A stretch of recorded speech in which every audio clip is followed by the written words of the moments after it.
Michael Jackson 150 साल जीना चाहता था। किसी के साथ हाथ मिलाने से पहले दस्ताने पहनता था, लोगों के बीच में जाने से पहले मुंह पर मास्क लगाता था। उसकी देखरेख करने के लिए उसने अपने घर पर लगभग 12 डॉक्टर नियुक्त किए हुए थे, जो उसके सर के बाल से लेकर पांव के नाखून तक की जांच दिन प्रतिदिन किया करते थे। उसका खाना लेबोरेटरी में चेक होने के बाद उसे खिलाया जाता था।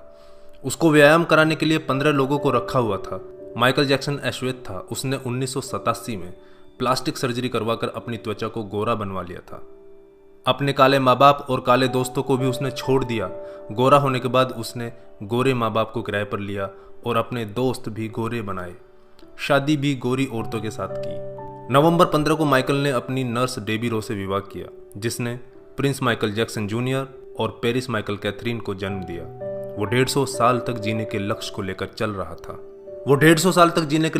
चल रहा था। हमेशा ऑक्सीजन वाले बेड पर सोता था। उसने अपने लिए अंगदान करने वाले डोनर भी तैयार कर रखे थे, जिन्हें वह खर्चा देता था ताकि समय आने पर उसे किडनी, फेफड़े, आंखें, किसी भी शरीर के अंग की जरूरत पड़े तो वह उनको आकर दे दें। उसको लगता था कि पैसे और अपने रसूख के बदौलत मौत को भी चकमा दे सकता है, लेकिन वह गलत साबित हुआ।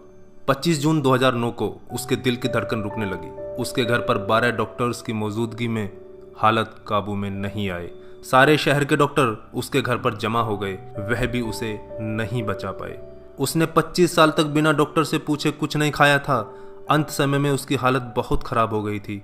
50 साल तक आते आते वह पतन के करीब पहुंच गया था और जून 25, 2009 को वह इस दुनिया से चला गया। जिसने अपने लिए 150 साल जीने के इंतजाम कर रखे थे, उसका इंतजाम धरा का धरा रह गया दोस्तों। जब उसकी बॉडी को पोस्टमार्टम हुआ तो डॉक्टर ने बताया कि उसका शरीर हड्डियों का ढांचा बन चुका था। उसका सिर गंजा था, उसकी पसलियां, कंधे, हड्डियां टूट चुके थे। उसके शरीर पर अनगिनत सुई के निशान थे। प्लास्टिक सर्जरी के कारण होने वाले दर्द से छुटकारा पाने के लिए एंटीबायोटिक वाले दर्जनों इंजेक्शन उसे दिन में लेने पड़ते थे। माइकल जैक्सन की अंतिम यात्रा को लगभग 2.5 अरब लोगों ने लाइव देखा था। यह अब तक की सबसे ज्यादा देखी जाने वाली लाइव ब्रॉडकास्ट है। माइकल जैक्सन की मृत्यु के दिन यानी 25 जून 2009 को 3:15 पर विकिपीडिया, ट्विटर और इंस्टा मैसेंजर सभी क्रैश हो गए थे। उसकी मौत की खबर का पता चलते ही गूगल पर 8 लाख लोगों ने माइकल जैक्सन को सर्च किया। ज़्यादा सर्च होने के कारण गूगल पर सबसे बड़ा ट्रैफिक जाम हुआ था और गूगल क्रैश हो गया था। 2.5 घंटे तक गूगल काम नहीं कर पाया था। मौत को चकमा देने की सोच रखने वाले हमेशा मौत से चकमा खा जाते हैं दोस्तों। कुल मिलाकर सार यही है कि बनावटी दुनिया के बनावटी लोग कुदरती मौत की बजाय बनावटी मौत ही मरते हैं। क्यों करते हो गुरूर अपने 4 दिन के ठाठ पर? मुट्ठी भी खाली रहेगी जब पहुंचोगे घाट पर। क्या हम builders, interior designers, caterers, decorators के लिए कमा रहे हैं दोस्तों? हम बड़े बड़े कीमती मकानों और बेहद खर्चीली शादियों से किसे इंप्रेस करना चाहते हैं? क्या आपको याद है कि 2 दिन पहले किसी की शादी में आपने क्या खाया था? जीवन के प्रारंभिक वर्षों में क्यों हम पशुओं की तरह काम करते रहते हैं और काम में जुटे रहते हैं? कितनी पीढ़ियों के खान पान और लालन पालन की व्यवस्था हम करना चाहते हैं? हम में से अधिकांश लोगों के 2 बच्चे हैं, बहुत का तो सिर्फ 1 ही बच्चा है। हमारी जरूरत कितनी है और हम कितना पाना चाहते हैं? इसके बारे में जरा सोचिए। क्या हमारी अगली पीढ़ी कमाने में सक्षम नहीं है जो हम उनके लिए ज़्यादा से ज़्यादा सेविंग कर देना चाहते हैं?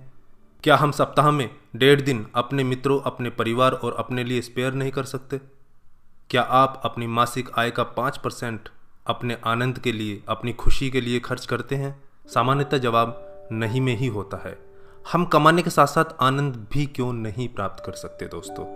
इससे पहले कि आप स्लिप डिस्क का शिकार हो जाएं, इससे पहले कि कोलेस्ट्रॉल आपके हार्ट को ब्लॉक कर दे, आनंद प्राप्ति के लिए समय निकालिए मेरे दोस्तों। हम किसी प्रॉपर्टी के मालिक नहीं होते, सिर्फ कुछ कागजातों, कुछ दस्तावेजों पर अस्थायी रूप से हमारा नाम लिखा होता है। अगर भगवान ऊपर है तो वो हमें देखकर हंसता होगा। वो सोचता होगा कि हम कैसी कैसी बातें करते हैं जब हम कहते हैं कि मैं इस जमीन के टुकड़े का मालिक हूं। किसी के भी बारे में उसके शानदार कपड़े और बढ़िया कार देखकर राय कायम मत कीजिए। हमारे महान गणित और विज्ञान के शिक्षक स्कूटर पर ही आया जाया करते थे। धनवान होना गलत बात नहीं है, लेकिन सिर्फ धनवान होना गलत है। आइए जिंदगी को पकड़ें इससे पहले कि जिंदगी हमको पकड़ ले। एक दिन हम सब जुदा हो जाएंगे, तब अपनी बातें, अपने सपने हम बहुत मिस करेंगे।